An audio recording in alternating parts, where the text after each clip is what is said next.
अस्सलाम वालेकुम फ्रेंड्स, आप इन दिनों में अक्सर वीडियोस में भी देखते होंगे कि ऑफलोड बहुत सारे मुसाफिर हो रहे हैं, स्पेशली पाकिस्तान से। आपने वर्ल्ड वाइड कहीं पे भी ट्रैवल करना है तो चंद आपको चीज़ें बताऊंगा कि आप ऑफलोड होने से बच सकेंगे।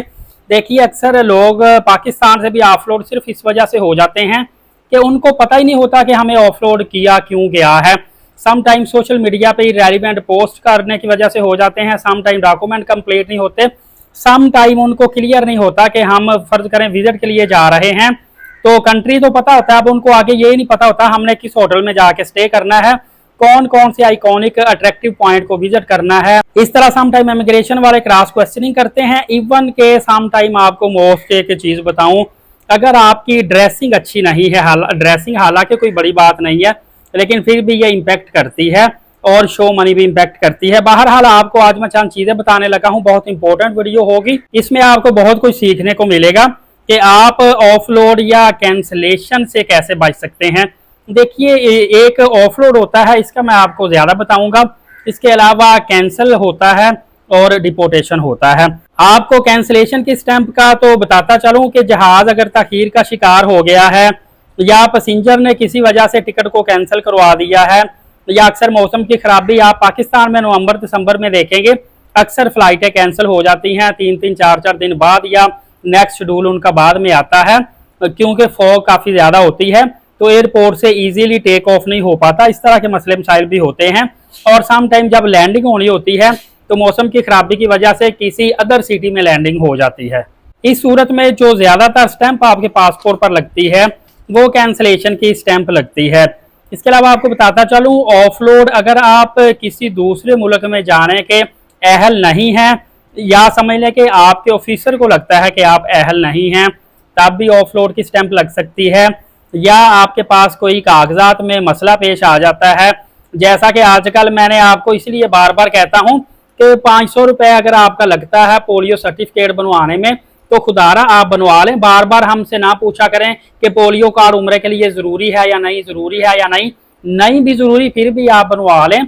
500 रुपये के पीछे आप जब तक इमिग्रेशन क्लियर नहीं करेंगे आपके लिए मसला ही रहेगा। इवन के आप चले भी जाते हैं जद्दा एयरपोर्ट पे भी जाके आपको मसला रहेगा। और इसी तरह अक्सर ये भी होता है कि लोगों ने रिटर्न टिकट जो है वो डमी करवाई होती है, पेड रिटर्न टिकट नहीं होती। तो भाईजान आगे जो काउंटर पे बैठे होते हैं उनके पास हर चीज़ का रिकॉर्ड होता है। इसके अलावा आपको बताता चलूं कि अक्सर लोग विजिट वीज़ा पर जाते हैं तो इमिग्रेशन वाला आपको गौर से देखता है, ऑब्जर्व करता है और वो नोटिस करता है। मोस्टली ये होता है कि जो यंग बंदा है ना 30 ईयर्स की एज तक का, 20 से 30 साल की उम्र का, या अकेला है या दो यंग बंदे हैं, उनको ज़्यादा डाउट होता है कि ये कहीं विजिट वीज़े पे बाहर जाके भाग ना जाए, वहाँ पे काम वगैरह ना करे, कोई इलीगल एक्टिविटी ना करे। इस तरह का ज़्यादा सस्पेक्टेड होता है। फैमिली के साथ आप जाते हैं ज़्यादा इश्यूज नहीं आता क्योंकि आपके साथ बच्चे होते हैं, आपकी वाइफ होती है, तो उनको पता होता है कि ये फैमिली के साथ ट्रैवल कर रहे हैं। या एक और चीज़ है, सम टाइम मेरे साथ क्योंकि इस तरह हो चुका है कि मैं ऑफलोड होते होते बचा हूँ। कैसे बचा हूँ? एक आपको मैं पते की बात बताऊँ, अगर आपकी ट्रैवल हिस्ट्री है, आप काफ़ी कंट्रीज़ में ट्रैवल कर चुके हैं और आपका पासपोर्ट एक्सपायर है, आपने नया पासपोर्ट बनवाया है, दो काम आपने लाजमी करने हैं। एक तो ई पासपोर्ट बनवा लें। ई पासपोर्ट चिप वाला होता है, वो एक समझ लें जदीद टेक्नोलॉजी है। ये पासपोर्ट आप लेकर जाते हैं ना, वैसे तो ये ई गेट से बंदा निकल जाता है इमिग्रेशन करवा के, फिर भी किसी ऑफिसर का सामना होता है तो आपके पासपोर्ट का इम्पैक्ट पड़ता है कि ये बंदा जो है लेटेस्ट टेक्नोलॉजी वाला पासपोर्ट लेके जा रहा है। एक पॉजिटिव वेव समझ लें आती है। सेकंड नंबर पे आपका पासपोर्ट अगर बाकी एक्सपायर है, नया पासपोर्ट लिया है, ट्रैवल हिस्ट्री है, पुराने सारे पासपोर्ट आपने ट्रैवल के लिए कैरी करने हैं और ये ट्रैवल का रूल भी है, ये चीज़ आपने नहीं भूलनी क्योंकि ट्रैवल हिस्ट्री बड़ा इम्पैक्ट करती है। अगर आप ऑफलोड होते होते बचेंगे, सम टाइम इस सूरत में भी बचते हैं, मैं बचा हूँ कि मैं ऑफलोड होते होते कैसे बचा कि मेरे पास ट्रैवल हिस्ट्री थी तो मैंने फिर ऑफिसर के हाथ में मेरा पासपोर्ट है, उसको पता ही नहीं है, मैंने फिर उसको बताया कि भाईजान मैं इस कंट्री में पहले बार बार आ चुका हूँ और कंट्रीज का ट्रैवल कर चुका हूँ। फिर उन्होंने जब सारी स्टैंप पे एंट्री एग्जिट की देखी, वीज़े देखे, ई वीज़े जो थे वो तो नहीं वो देख सकते, पेस्ट वीज़ा तो देख सकते हैं, तो बाकी एंट्री एग्जिट की स्टैंप तो देख सकते हैं ना। तो उससे फिर उन्होंने मुझे जाने दिया कि ये बंदा जो है ये ऑर्गेनिक ट्रैवलर है, ये कोई मतलब कि वहाँ पे जाके छुप नहीं जाएगा। दूसरा ये इम्पैक्ट बढ़ता है कि ये बंदा मुख्तलिफ ममालिक का सफ़र करता है इसको अब पता है कि फॉरेन कंट्री में कैसे ट्रैवल करना है, रूल्स एंड रेगुलेशन को कैसे फॉलो करना है।